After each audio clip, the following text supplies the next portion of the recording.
Um bom dia a todos vocês que me ouvem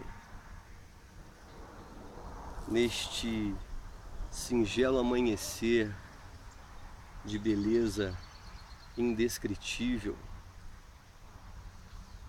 Quero compartilhar uma reflexão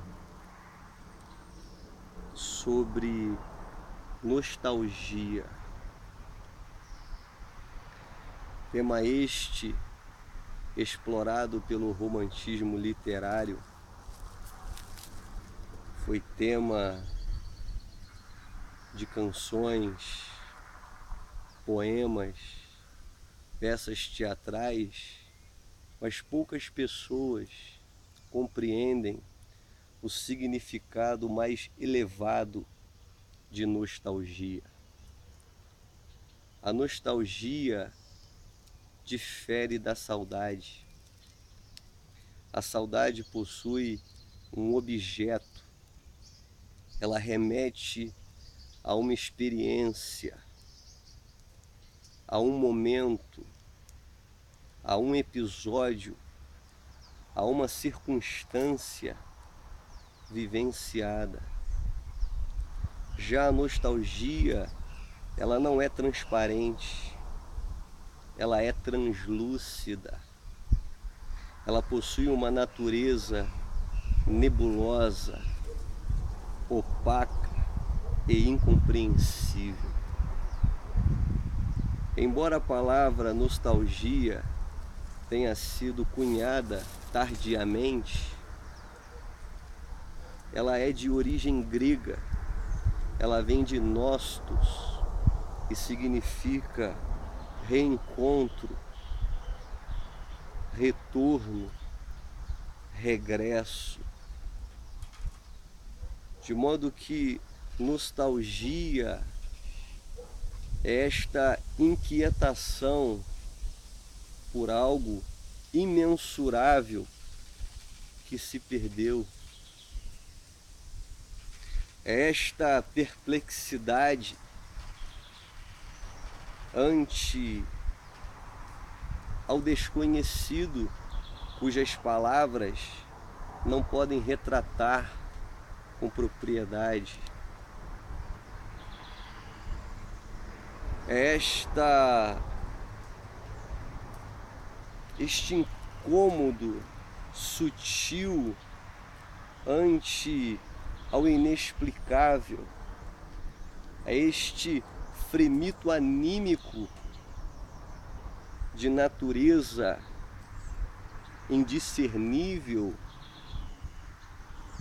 que de certa forma faz o coração palpitar de forma distinta. A nostalgia é este anseio do rio à procura do oceano, pois sutilmente percebe que dele saíste e para lá retornas. A nostalgia, esta inquietação das árvores, desejando as alturas, pois mesmo estando enraizadas na terra, discernem que seu lar é nas estrelas. A nostalgia é este inquietamento da alma ante os limites da fisicalidade, pois a alma reconhece em si mesma que a sua pátria subsiste no reino da imaterialidade.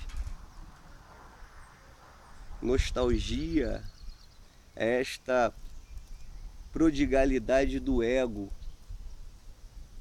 que deseja retornar à casa paterna do eu superior. Em suma, nostalgia, ilustrativamente falando, é Adão que deseja retornar ao Éden, ao paraíso perdido.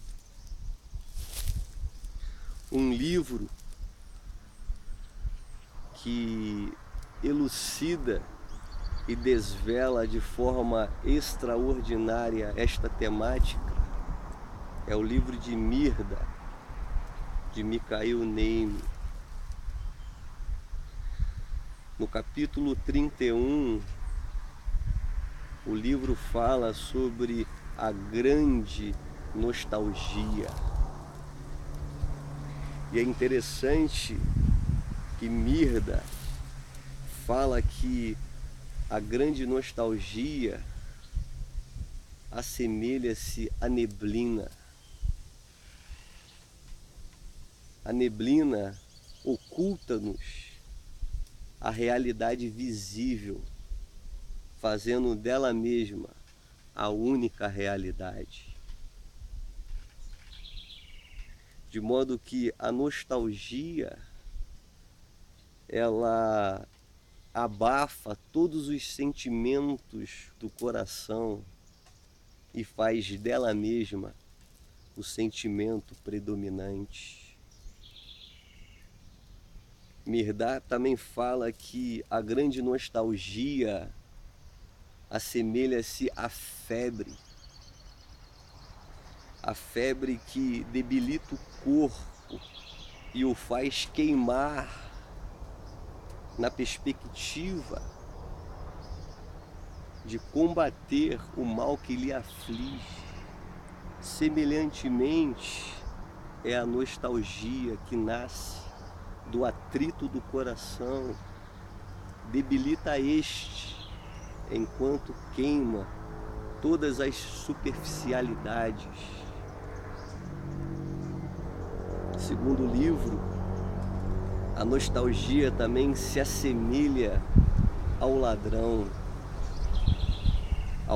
furtivo que alivia a vítima de suas cargas, contrapartida a deixa desolada.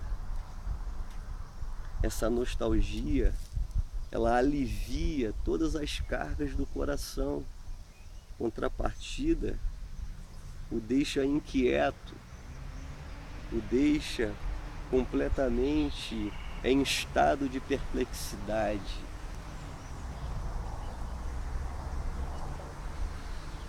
E o interessante é que, segundo Mirda, entre os homens de grande nostalgia e os de pequena nostalgia, existem a grande multidão dos que não possuem nostalgia alguma. E ele diz que estes se assemelham aos homens coelho, que apenas se preocupam em construir as suas tocas, nelas habitar, reproduzir e morrer. São homens que ficam tão impressionados com a sua toca, a considerando elegante, espaçosa, cheias de conforto, e não as trocaria por coisa alguma. E tais homens coelho zombam daqueles que trilham o caminho da solitude, aqueles que trilham por um caminho desprovido de pegadas, aqueles que caminham solitariamente. Contrapartida, o livro diz que os homens de grande nostalgia, que vivem entre os demais homens desprovidos de nostalgia, assemelha-se a um filhote de águia chocado por uma galinha doméstica, junto com a sua ninhada. É interessante que a galinha e os demais pintinhos desejam que o filhote águia têm os seus hábitos, desejam que ele possuam a sua mesma natureza. Porém, esta jovem águia possui sonhos que os seus irmãos pintinhos não sonham. Ele deseja um ar mais puro. Ele não quer mais viver naquela fedentina do galinheiro. Porém, à medida que os dias se passam, ele se torna um estranho, tanto para os seus irmãos quanto para a sua mãe, e recebe picadas de todos os lados. Porém, ele aguarda em silêncio até que ele fique por completo emplumado. E em tempo oportuno, ele alça voo. Aquele que era conhecido como um estranho entre eles. Ele vai às alturas e olha com um olhar amoroso a sua antiga família, que tão alegremente cisca a terra à procura de insetos e pequenas minhocas. Assim é o homem de grande nostalgia. Ele percebe que, embora ele esteja no mundo, ele não é deste mundo. Ele possui sonhos que os demais não possuem e muito menos sentem. O homem de grande nostalgia, ele não se apega ao seu lar, às formalidades, aquilo que é culturalmente pré-estabelecido. Ele possui uma consciência que não faz parte da coletividade. Tal homem, às vezes, será mal compreendido por não ter vínculos familiares profundos, pois ele compreende que o cosmos é seu lar. Ele tem a sensibilidade de compreender o seu parentesco com todas as formas de vida.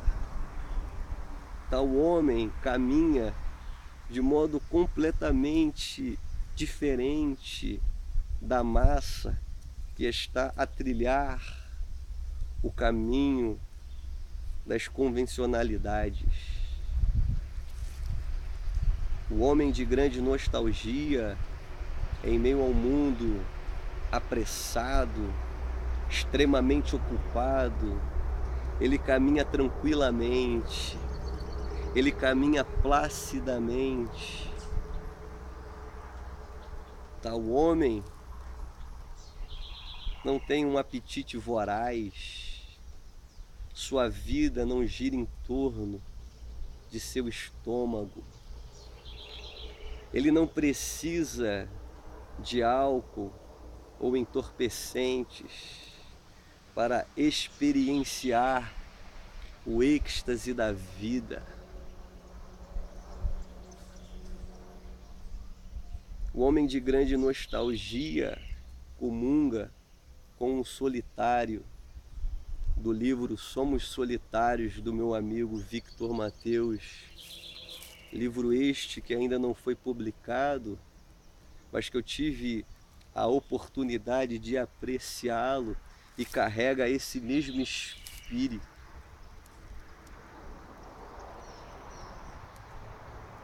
O homem de grande nostalgia, ele se sente um alienígena, ele se sente um estranho, pois o seu olhar, a sua percepção da realidade é completamente diferente. Ele possui sentimentos que os demais não possuem. O seu coração palpita num ritmo completamente diferente, distinto. Ele não está à mercê da sua instintualidade. Ele não vive escravizado pelos prazeres sensoriais. A sua vida não orbita em torno do acasalamento.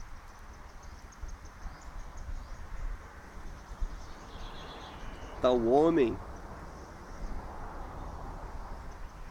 é de natureza distinta.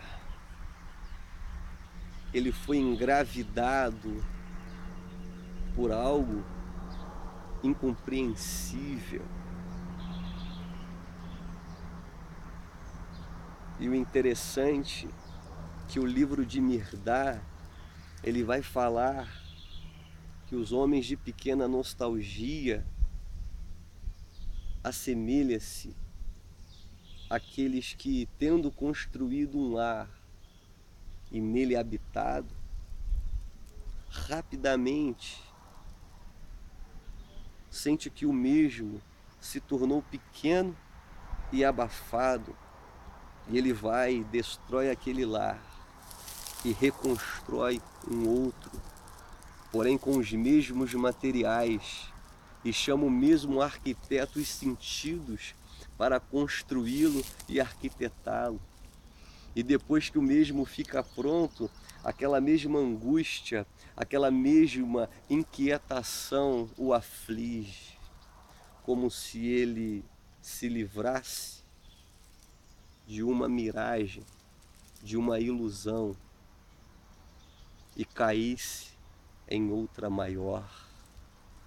Assim aos homens que vivem apenas pelos sentidos, apenas movidos por aquilo que os olhos podem ver, os ouvidos podem ouvir e as mãos podem apalpar.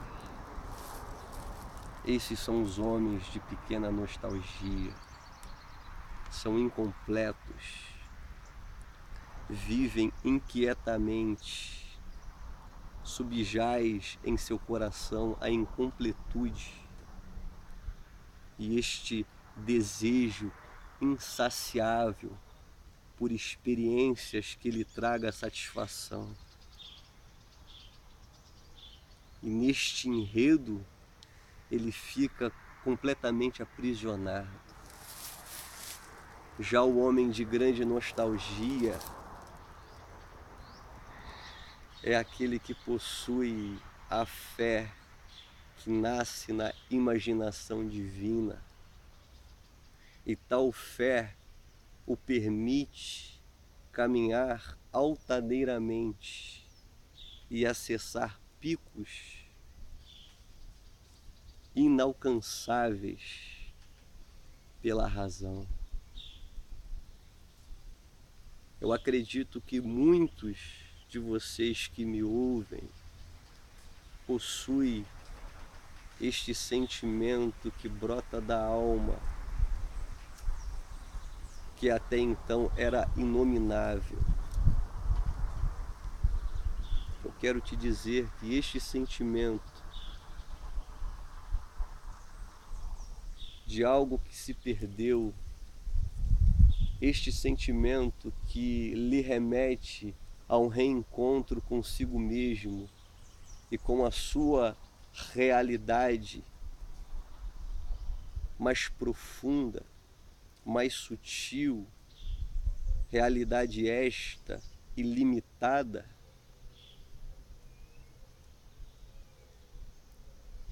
o que te impulsiona a viver, a explorar o desconhecido, é a grande nostalgia descrita por Mikhail Neime. Você é um felizardo, porque quando estás engravidado por esta nostalgia, você não está mais sob a tirania do déspota dos sentidos. Você compreende a ilusão cósmica que permeia todas as coisas. E você começa a enxergar a vida com outros olhos. Verdadeiramente, os homens de grande nostalgia são bem-aventurados.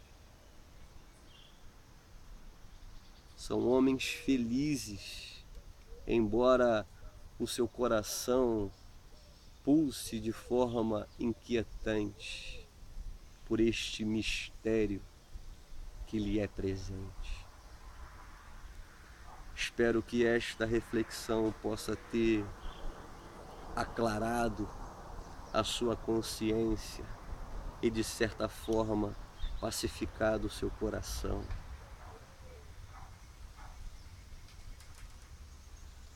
Não fique triste, angustiado, deprimido pelos demais não lhe compreenderem. Você foi agraciado pela grande nostalgia e esta lhe faz diferente e lhe marca com a singularidade. Até o nosso próximo encontro e que a vida continue a derramar sobre nós todo o seu beneplácito. Até mais.